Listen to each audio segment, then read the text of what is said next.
Good morning students. आज की बहुत इंपॉर्टेंट टॉपिक है ओम का नियम। पुलिस इसकी हम चर्चा कर चुके हैं आपको केमिस्ट्री में, लेकिन फिजिक्स में ओम का नियम बहुत इंपॉर्टेंट, इसमें प्रैक्टिकल भी मिलेगा आपको। सन 1825 ईस्वी में जर्मन वैज्ञानिक, सन 1826 ईस्वी में जर्मन वैज्ञानिक जॉर्ज साइमन ओम ने किसी चालक के सिरों पर लगाए गए विभवांतर और उसमें प्रवाहित धारा के संबंध में एक नियम व्यक्त किया, जिसे हम ओम के नियम के नाम से जानते हैं। यह नियम क्या कहता है कि यदि किसी चालक की भौतिक अवस्था में परिवर्तन न किया जाए, खास करके ताप में, तो चालक के सिरों पर उत्पन्न विभवांतर उसमें प्रवाहित धारा के अनुक्रमानुपाती होता है, या चालक के सिरों पर उत्पन्न विभवांतर और प्रवाहित धारा का अनुपात सदैव नियत होता है। इसी को कहते हैं ओम का नियम। यदि किसी चालक के सिरों पर उत्पन्न विभवांतर भी और उसमें प्रवाहित धाराएं एक दूसरे के समानुपाती होते, या V समान बराबर आई आर या V बटे आई बराबर आर, इसकी कल चर्चा हम किए थे। यही ओम का नियम है कि यदि किसी चालक के सिरों के, फिर से सुनिए ओम का नियम, यदि किसी चालक के भौतिक अवस्था में कोई परिवर्तन न किया जाए, खास करके ताप में, तो चालक के सिरों पर उत्पन्न विभवांतर और उसमें प्रवाहित धारा का मान सदैव नियत होता है। और इन्होंने ग्राफ खींचा V और I, इसमें भी विभवांतर और प्रवाहित धारा I, तो एक सीधी रेखा प्राप्त हुई।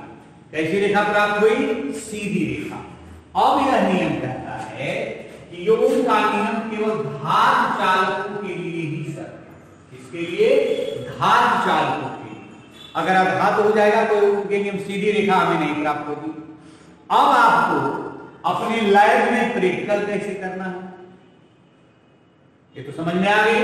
ओम का नियम कि यदि किसी चालक की भौतिक अवस्था में परिवर्तन न किया जाए, खास करके ताप में, तो चालक के सिरों पर उत्पन्न विभवांतर और उसमें प्रवाहित धारा का मान सदैव नियत रहता है। अब प्रैक्टिकल कैसे करते हैं? हमको अमीटर और एक वोल्टमीटर होता है, रिहास्टेट होती है, इसका हम कनेक्शन कर देते हैं, यहां पे चालक तार जोड़ दिए, ठीक है। अब रिहास्टेट से हम धारा का मान बढ़ाते हैं तो हमारे वोल्टेज का भी मान बढ़ता है। तो हम मान लीजिए V का मान, I का मान 5, इसका भी 5 खाना, इसका भी 10 खाना, इसका भी 10 खाना, इसका परिमाण से गुणा कर देंगे तो 5 बटे 5 बराबर 1, 10 बटे 10 बराबर 1, 10 बटे 20 बटे 20 बराबर 1। देख रहे हैं V अपान यह I है और यह V है, तो V upon I equal to R। यहां पर भी 1, यहां पर भी 1, यहां पर भी 1, तो हर जगह R का मान क्या है? नियत है। और इस पे ग्राफ खींचेंगे तो हमको सीधी रेखा प्राप्त होगी।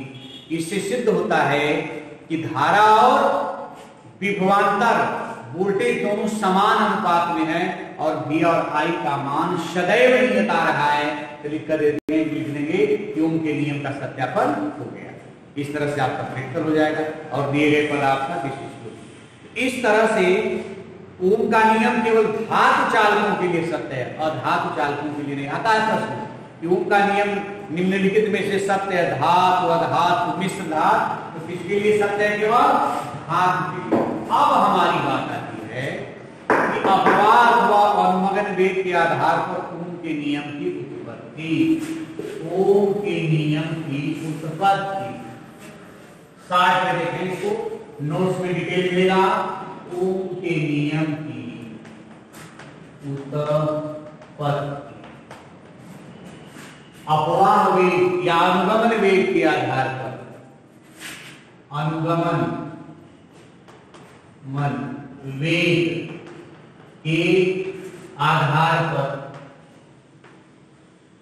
ओम के नियम की उत्पत्ति। आप जानते हैं कि I equal to N E A V D. मान लीजिए कोई चालक तार है, उसमें धारा आई प्रवाहित हो रही है, चालक का क्षेत्रफल कैपिटल है, तो I equal to N E A V D. समीकरण number A. E equal to D upon N, विभवांतर बटे लंबाई, विभवांतर बटे दूरी, और E इक्वल टू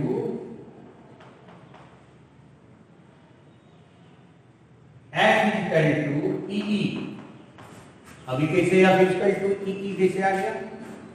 चूंकि E equal to F upon Q, चूंकि Q इक्वल टू E, तो E equal to F upon E, तो F इक्वल टू C। अब E का मान रख दो, E का मान कितना V बटे L, F बराबर EV बटे L। F का मान आ गया EV बटे L। अब चूंकि इलेक्ट्रॉन गति कर रहा है, गति करेगा तो उसमें त्वरण उत्पन्न होगा। तो न्यूटन के द्वितीय नियमानुसार A बराबर F अपॉन M, मान रख दो F का, A बराबर EV बटे M है। क्या माना गया? इस त्वरण का माना गया EV अपॉन M। समीकरण नंबर 2। अब चूंकि इलेक्ट्रॉन मुक्त इलेक्ट्रॉन है और वह आयनों के धातु आयनों की दीवारों पर बार बार टक्कर कर रहा है, तो इसका श्रांतिक अनुगमन वेग क्या हो जाएगा? Vd इक्वल टू ए टार। टार क्या है? श्रांतिका। क्या है हमारा टार? श्रांतिका। इसको समीकरण नंबर 3 डालेंगे। अब समीकरण 3 है, अब इस मान को समीकरण 2 से एक स्मॉल a का मान समीकरण 3 में रखने पर समीकरण 2 से a का मान समीकरण 3 में रखने पर, रख भाई, Vd इक्वल टू a का मान EV बटे ML इंटू टार्क, EV बटे ML इंटू टार्क। यह मान आ गया हमारा Vd का। इससे हमको सवाल मिलता है। अब क्या करेंगे कि यह तार में मुक्त इलेक्ट्रॉनों के अनुबंध वेग Vd और श्रांतिकाल के सिरों के बीच वैद्युत विभवांतर V में संबंध, इसमें भी सवाल मिलता है। अब आगे हम बढ़ेंगे कि अब इस मान को, Vd के इस मान को समीकरण 1 में रखने पर Vd के इस मान को समीकरण 1 में रखने पर, रखो भाई, समीकरण 1 में I equal to N E A, अब Vd का मान EV बटे ML इंटू टार्क। अब देखिए, अब फिर ये गुणा कर दीजिए, क्या हो जाएगा?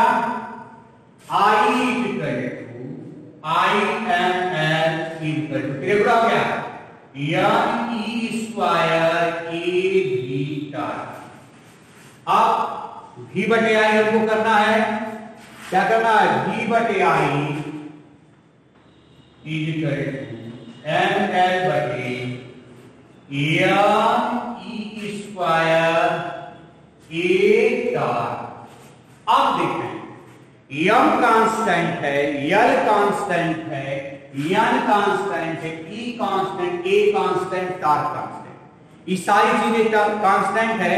इसको हम कह सकते हैं, इसका मान रख सकते हैं R, क्योंकि सब कांस्टेंट तो R रहेगी। ML बटे N E square A torque equal to R, इसलिए V बटे I इक्वल टू R। यही हमारा किसका नियम है? ओम का नियम। किसका नियम है? ओम का नियम। फिर से समझो इस चीज को, ध्यान दें। हम जानते हैं, आता है सत्यापन कि अनुगमन वेग के आधार पर ओम के नियम की उत्पत्ति कीजिए। तो हम जानते हैं I इक्वल टू यानी E A V D, चूंकि चालक तार लंबा है तो E equal to V upon L, F equal to E के फिर E equal to Q upon F। Upon P होता है, F equal to EV upon L। मालूम हो गया? चूंकि इलेक्ट्रॉन गति कर रहा है इसलिए न्यूटन के द्वितीय नियमानुसार A equal to F upon M, F का मान रख दिया समीकरण नंबर 2। और यह अनुगमन वेग, यह चूंकि इलेक्ट्रॉन मुक्त है और बर्तन की दीवारों पर बार बार टक्कर करता है तो इसका अनुगमन वेग अंत में औसत लेने के बाद आता है VD इक्वल टू A का, वेयर टाइम के टाइम ऑफ रिलैक्सेशन स्थिरांक की काल है। अब समीकरण 2 से A का मान रख दीजिए तो VD equal to EV ml upon torque. अब इस VD का मान समीकरण नंबर 1 में रख दो तो I equal to L EV upon ml into torque, फिर यह गुणा कर दिया I ml equal to n e square EV torque. अब बटा का जो V बटे I इक्वल टू ml, इसको हम एक नियतांक मानते हैं, मान लिया नियतांक है जिसका मान किसके बराबर हो जाएगा, R के बराबर। R equal to ml n e square eta, तो चूंकि V बटे I इक्वल टू R यही ओम का नियम है। अगली टॉपिक हमारी जो होगी विशिष्ट प्रतिरोध होगी। वीडियो को लाइक करिए, खूब बढ़िया से पढ़िए और प्रश्न पूछिए। बहुत बहुत धन्यवाद।